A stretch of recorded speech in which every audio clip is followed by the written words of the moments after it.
Okay, we're back to the packet. Number 87, here's the question. So the question is about the extrema. So to find extrema, you're going to take the first derivative, which they already gave you.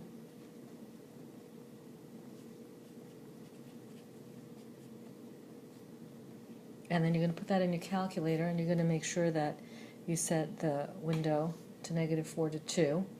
And you're going to get a crazy looking graph that is going to look like this. And it's going to hit the axes in 1, 2, 3, 4. Whoops, this should be a little bit higher.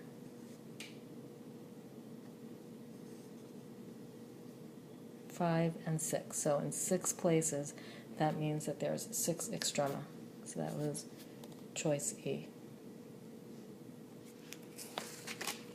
Okay, number 88. Sorry, this is a little bit blurry and crooked. So for number 88, oh, I don't have the picture. Hang on one sec.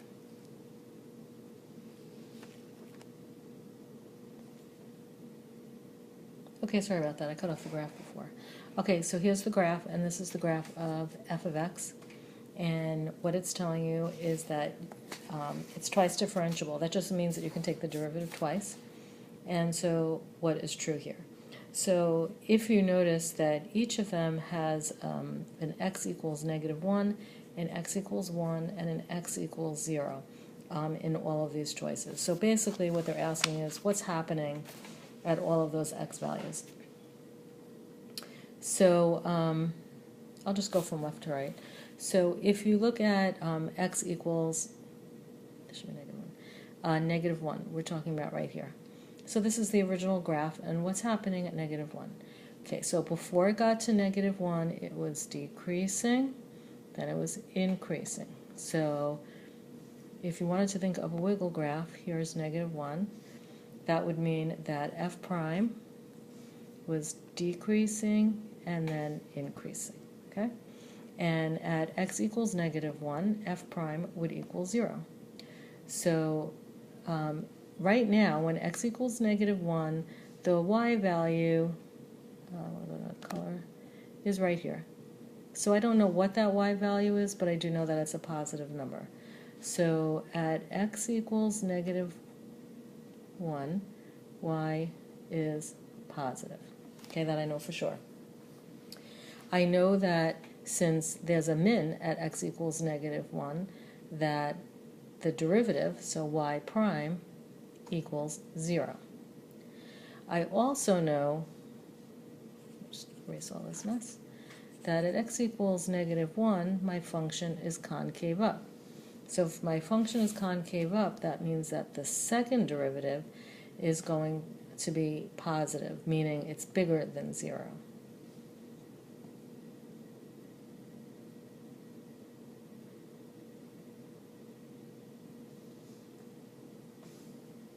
Okay, so let's see if any of this can help us. So if you look at all of these choices, x equals -1 is like different for each of them. So we're going to have to do a little more research, but so far we know this is all happening at x equals -1. Okay, let's go to the next ones.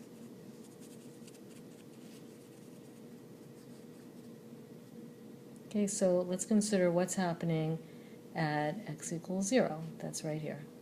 Okay, at x equals 0, the y value is positive.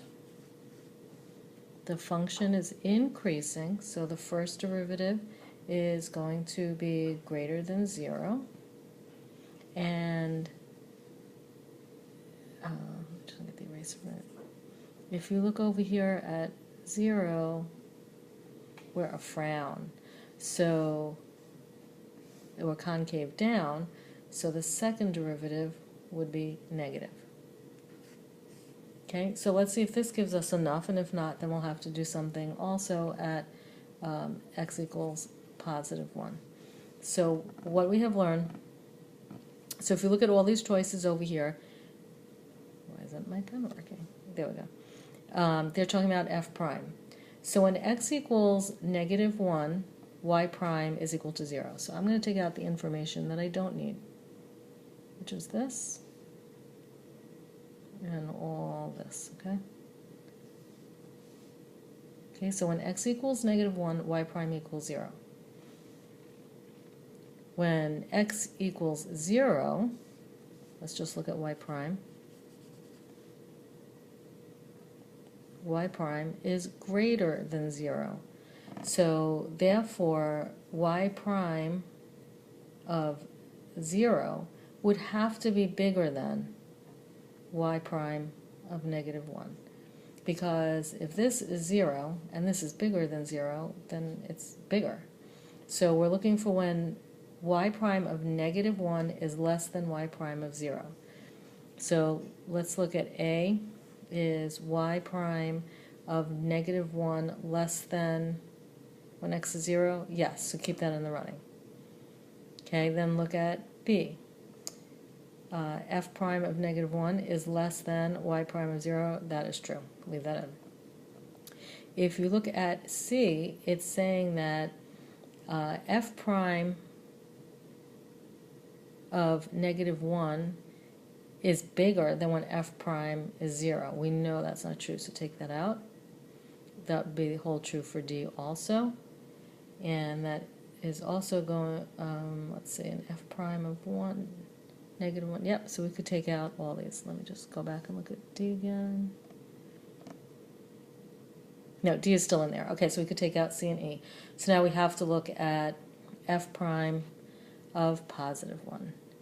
Okay, so f prime of +1, you can see it's decreasing, so therefore it's got to be a negative number. So f prime of 1 has to be the smallest value. So which one of these has f prime of 1 as the first piece is choice D, and that's the answer.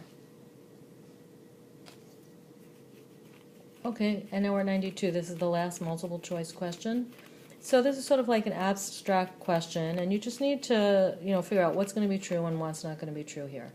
So you have a closed interval going from A to B. So let's say this is A and this is B, and it's closed, okay? It includes A and B. You have some function f, right? So let's say that this is the function f. According to this, it says f does not attain a maximum value. That means that f could not look like this picture. Okay, so what could it look like? It could have a minimum, right? It just says it can't have a maximum. Or, if this is A and this is B, could it look something like this? No, because the maximum value would be whatever this y value is over here. Okay, so if there's no maximum value,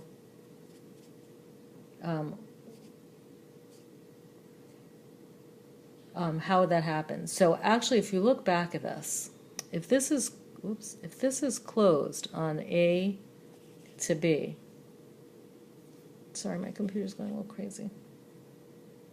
Wouldn't the maximum value be right here and right here? So it's sort of impossible for not to have a maximum value except under one circumstance. So let's look at other choices. So which one of these would have to do with not having a maximum value? Well, if you look at D over here, it says there's a vertical asymptote. So what if your picture, you have to meet all these terms. It has to go from A to B. And if there is a vertical asymptote somewhere in this interval, let's just say it's like right here, this dotted line, then I could have a function that goes like this and goes like this. And is there a maximum value there? No, because it goes to infinity.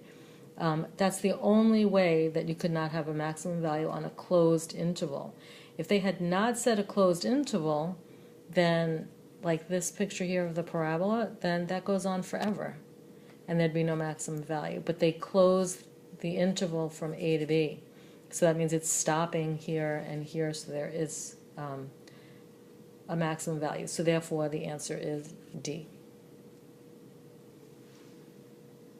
Okay, so now we're on to the free response questions, and question 3 was a multi-part question, and the only part that you could do right now is A, but I thought it was good for you to start seeing these free response questions. So it gives you a lot of information, but basically, let's just look at the question itself, and then we'll go back and see what's happening here. So it's saying use a tangent line approximation. So as soon as I hear that, I'm thinking this. And that's what you should be thinking as well. When t equals 30, so t would be your x.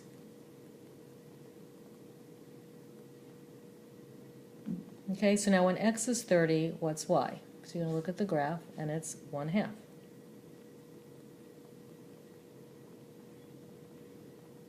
Okay, so the way we did approximations is we found the tangent line to the curve, and then we would take the value that we're really interested in, which is 32, and we'll put it in for this x. Oh, and I forgot to do something, didn't I? Yep.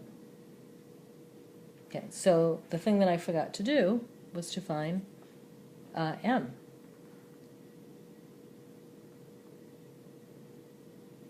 Okay, so, oops. Did I make a mistake here? I did make a mistake. I'm sorry. So I'm going to go back, but this is good because you probably would have made this mistake also. Okay, this graph is of the derivative. So when x is 30, m is 1/2. I just want to say that I did do this problem right, and if I just looked at my notes, I wouldn't have these problems. Okay, so then what is the derivative when x equals 30? So not the derivative. When x equals 30, what is y? And now we're going to go back to the story because we don't know. And it says right here, t equals 30, there's 125 gigaliters of water. So when t equals 30, or x equals 30, y is 125. So I can put that in. Okay, so let me just go back. So now you might be a little interested to know the story, just to understand what's happening here. So what they're saying is that you have water in a reservoir at any time. And so this table over here is showing that at various times during the day, what was the change in rate at the reservoir? Like if it rains, there'll be more. If it's really hot, maybe you'll lose some. But it is saying that at t equals 30, the reservoir contains 125. So that would be like the point 30, 125. Okay, and so that was, here is the 30, and here's the 125. Okay, and now we just have to solve this. So obviously 32 minus 30 is just 2. Make some room over here.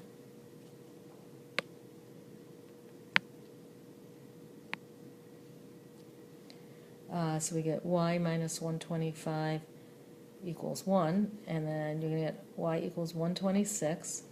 It says show the computations that lead to your answer. We've done that, and we just want to make sure that we add the units, and so the units are gigaliters, which I don't know what that is, but that's our answer.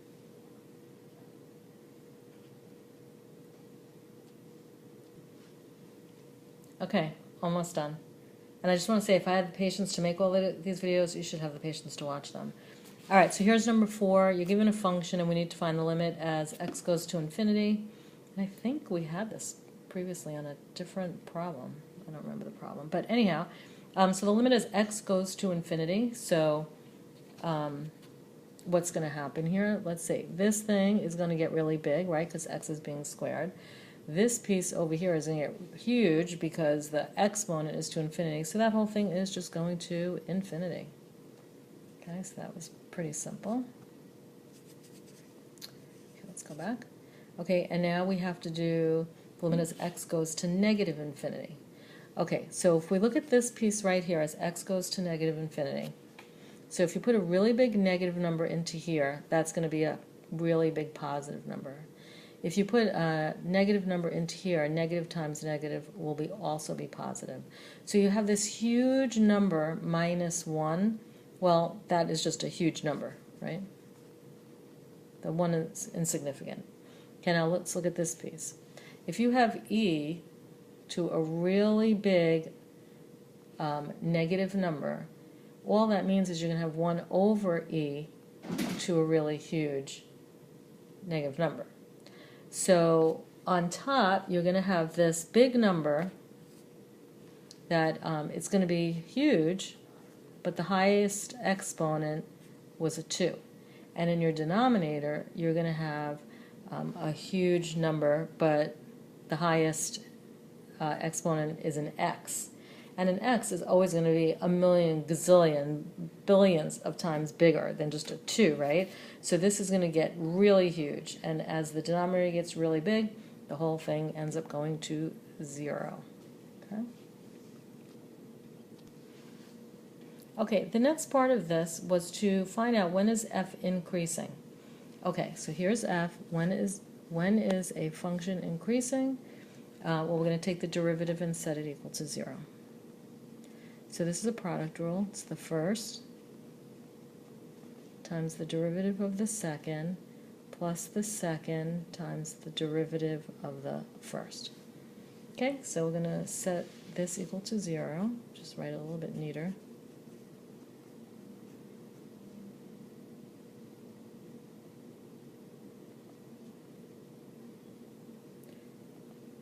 I mean, if you wanted, you could factor out an e to the x, but I feel like just put it in your calculator like that.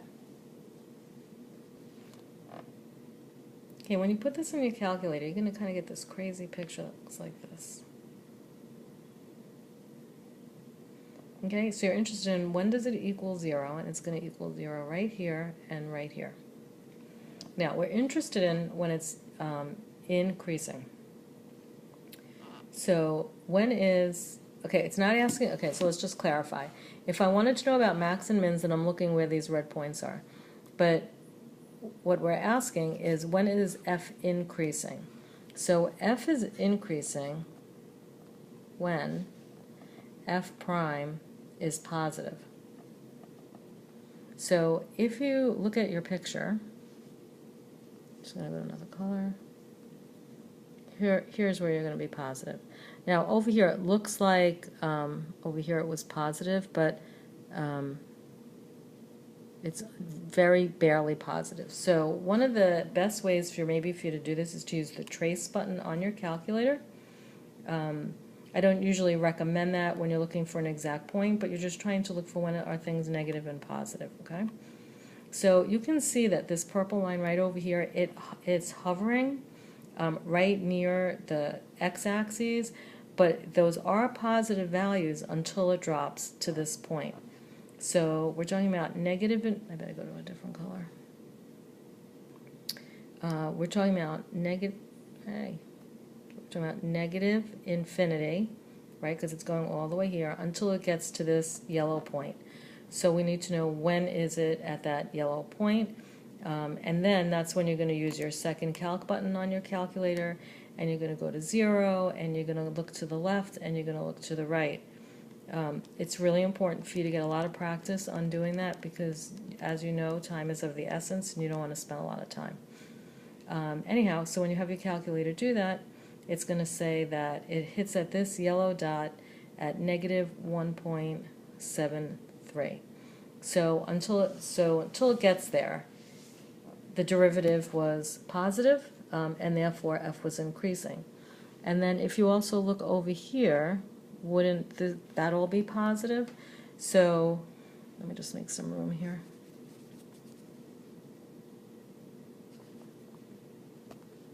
So it's going to be from something to something, and we know it's going to be to infinity because now it just goes on forever.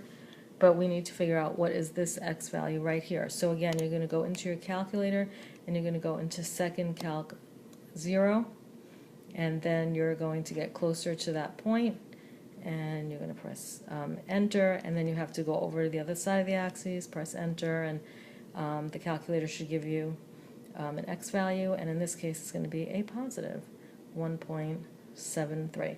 So that's when the function is increasing. Okay. Now, I just want to say that in the question it says, show the analysis that leads to your answer.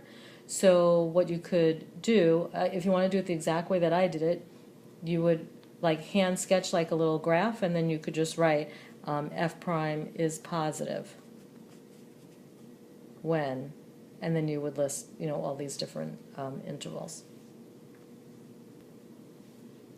Okay, I just realized that we're in section 4 and no calculator is allowed, so Okay, that was like a good little example of what to do, I guess, if you were allowed the calculator, but now let's go back and do this without a calculator. Sorry about that. But at least you learned both ways now. Okay, so now we're going to have to get this a little bit simplified. Let me go back to my red color. Okay, so we're going to factor out that e to the x, and when we do, we'll end up with this.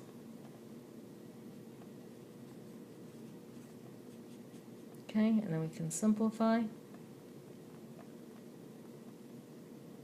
Okay, so but we're not interested in when the derivative is equal to 0.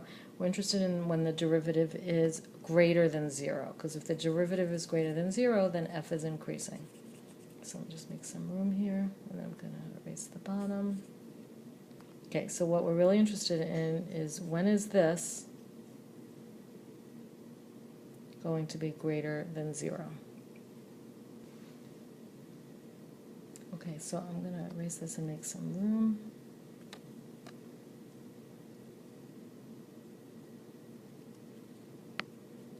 Okay, so what if I divide both sides by e to the x? Then I'll just get x squared minus 3 has to be greater than 0, because 0 divided by e to the x is 0. Add 3, so x squared must be greater than 3, so therefore x must be greater than the square root of 3. So that would be your answer, and the question is saying find when intervals and when it's increasing, so it would be when x is greater than radical 3. And radical 3 is actually equal to that 1.73 or whatever that exact amount was that we got before. Yeah, so then that part that was just that little piece that was right over the axes, then I guess for whatever reason they're not counting that. But okay, so that was that. And then the final piece to this, part C, was when is it concave down? Okay, so hopefully we know that function is concave down when the second derivative is negative. Okay, so let's go back. Okay, so the first derivative, after we simplified everything, was really just this. Okay, so we need the second derivative. So the first times the derivative of the second plus the second times the derivative of the first. So we'll get this. You know what, just to make it easier for you to see what's happening, I'm going to keep e to the x first.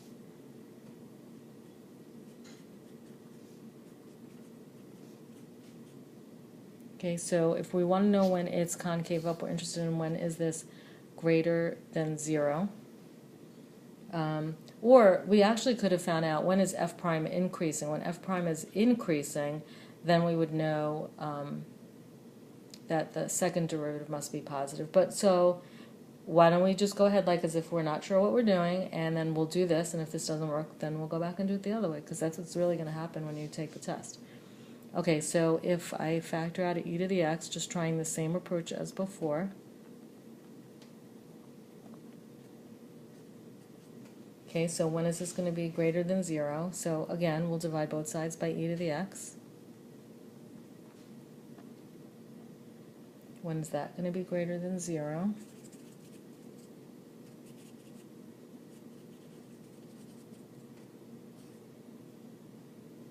Okay, so you want to see if this is factorable.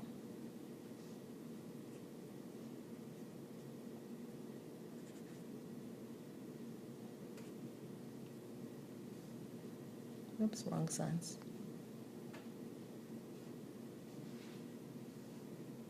Okay, so this will be good. So that means that either x plus 3 is greater than 0, x minus 1 greater than 0.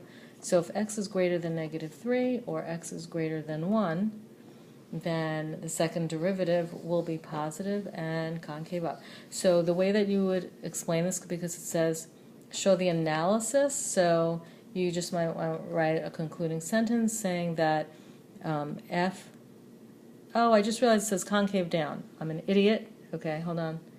Let me fix this to a negative.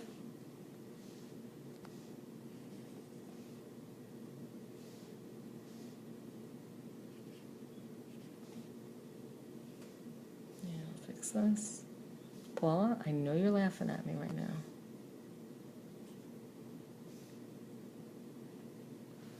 Okay, there we go. So this is what you would write. F is concave down when F double prime is less than 0. And then all the work that you just showed would be fine. So you would say, therefore, F is concave down when X is, well, we could just say when, okay, so now you have to think back to when you took algebra. Okay, if you look at both of these, I'm going to make a number line. I know you're going to think this is a little babyish, but might make it a little bit easier. If this is 1 and this is -3, we're saying that X has to be less than -3, so it's all these numbers. But if X also has to be less than 1, wouldn't it be all these numbers? So you don't have to write them twice. You could just say when X is less than 1. I mean, I guess they would still grade it correctly if you did it the other way, but I don't know, it just looks a little bit nicer to do it that way. Okay, and finally, I know this is the longest video in the history of the world. I apologize. So let's just finish this and then we can be done with it finally, okay? So write an equation of the tangent line. So already I'm writing this.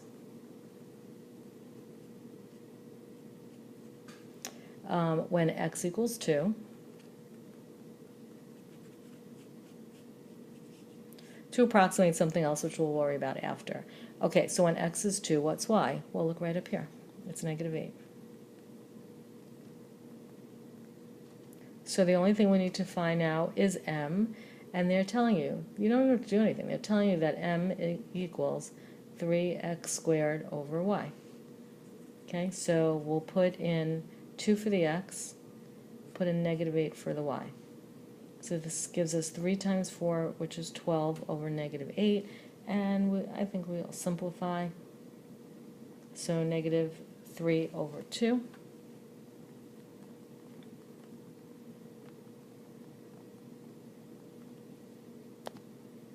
Okay, and so that's the equation of the tangent line, and we're using that to approximate when X is 1.8.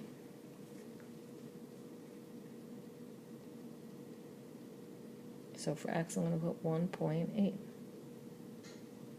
Okay, and now we're going to have to do this all by hand.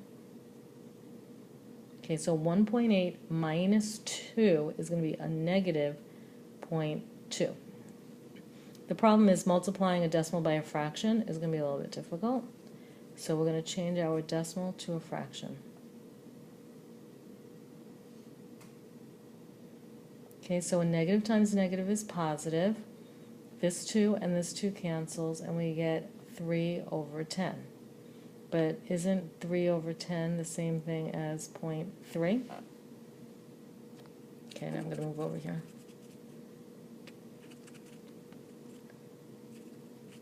And now we're just going to subtract 8 from both sides. So we're going to have y equals 0.3 minus 8.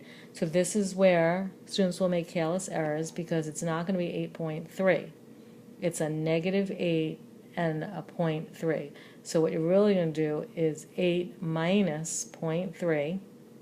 This will give you 7.7. But you want the negative because the 8 was the bigger number. So this would be your final answer right there. And we are finally done. And now I just want to say that I have missed much of the Nets game making this video, so you better hope that they win. I'll be in a really bad mood tomorrow. Goodbye.